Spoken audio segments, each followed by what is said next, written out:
Aquestes 4 dones gitanes són llicenciades i s'han convertit en un referent per a la resta de dones de la comunitat.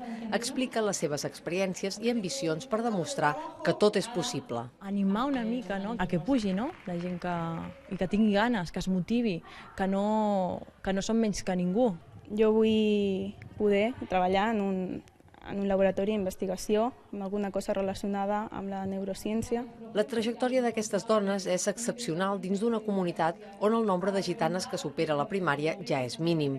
Pateixen el que es diu una doble soledat.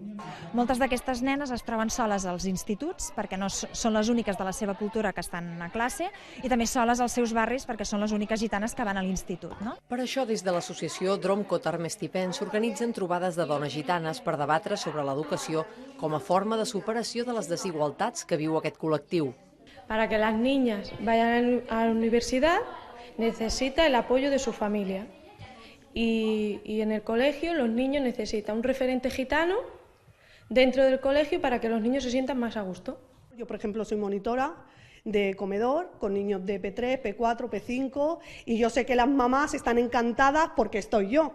¿Me entiendes? De ver a una que és gitana con sus niños, pues están más encantadas conmigo que con las otras. Les conclusions les faran arribar a la Generalitat esperant que es canviïn determinats prejudicis. El discurs de culpabilitzar el poble gitano del seu propi fracàs escolar s'ha de contraposar a què fa el sistema i si realment està donant les mateixes oportunitats a les persones gitanes que a les persones no gitanes.